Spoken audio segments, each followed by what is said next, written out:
서울의 논평. 악마 전광훈의 허위사실 전면 광고 실어준 조중동, 너희도 악마다. 사이비 폭도 전광훈의 사랑제일교회 코로나 감염이 전국 방방곡곡으로 확산돼 국민의 생명과 재산은 물론 국가의 안위마저 위협받고 있는 와중에 일부 수고 언론들이 국가 방역을 방해하고 대규모 감염을 유발한 전광훈 측의 일방적인 허위 주장을 광고라는 명목하에 여과 없이 지면에 실어줘 이를 본 신자들이 검사를 거부하는 등 방역에 대해 막대한 차질이 빚어지고 있습니다.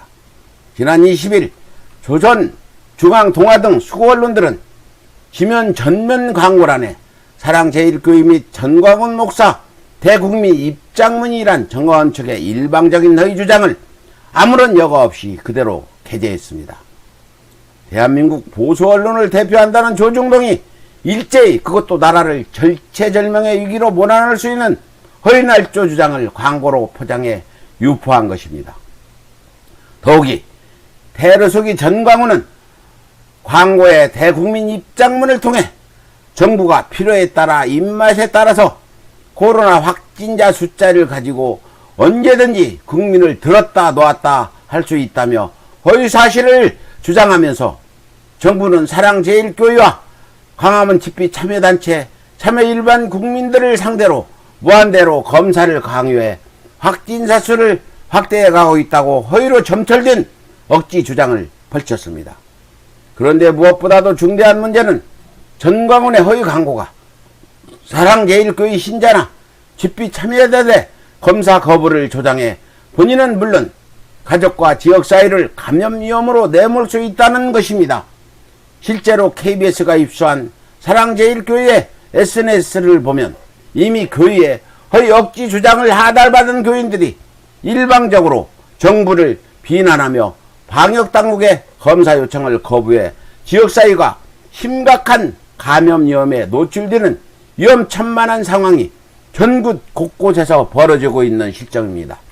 더군다나 사랑제일교회 신자나 집회 참여자들의 대부분이 60대 이상의 고령이어서 감염 초기에 검사를 거부해 적절한 치료를 받지 못한다면 상당수가 급격히 중증으로 악화돼 생명을 잃을 수 있음에도 불구하고 사이비 교수 전광훈은 검사와 격리를 강요하는 행위는 직권남용과 불법 강금이라고까지 주장하면서 신자들에게 정부의 방역 시스템을 부정하는 지침을 내리고 있어 막대한 희생이 불가피한 상황입니다.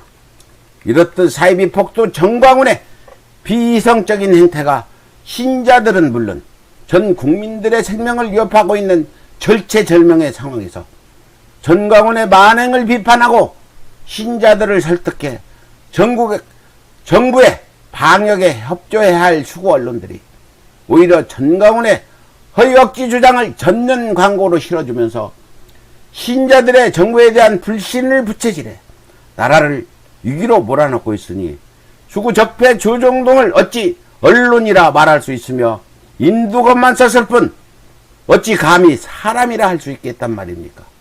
무릇 동서를 막론하고 나라에 우환이 들면 진보 보수 좌우 너나 것 없이 모두 하나가 돼 힘을 모아 극복해 나가는 것이 인지상정이요 유구한 역사인 것을 적폐 조중동이 적국의 간자가 아니라면 그 무엇으로 조중동의 천인 공로할 만행을 설명할 수 있단 말입니까? 이에 대한민국 국민들에게 간곡히 호소드립니다. 작금 폭도 전광훈의 사이비 행각으로 말미암아 전 국민의 생명과 재산이 심각하게 위협받고 있는 실정에 이를 비판하고 바로 잡아야 할 언론인 조중동이 그 본분을 망각하고 오히려 사이비 폭도의 허위 주장을 광고로 위장해 사회와 국가의 혼란을 부채질하고 있으니 만약 대한민국의 국민이라면 해서도 안 되며 상상할 수조차 없는 역적질이 아니고 무엇이겠습니까? 따라서 대한민국 국민이라면 모두가 수구적폐 조중동의 실체를 전국 방방곡곡에 알려 폭도 전광훈의 허위 억지 주장을 무력화시키는 한편 전국적인 조중동 폐간 운동을 벌여 무고한 신자들과 국민의 생명을 사이비 폭도와 적폐 조중동으로부터 반드시 지켜내야 할 것입니다. 이상 서울의 소리 농평이었습니다.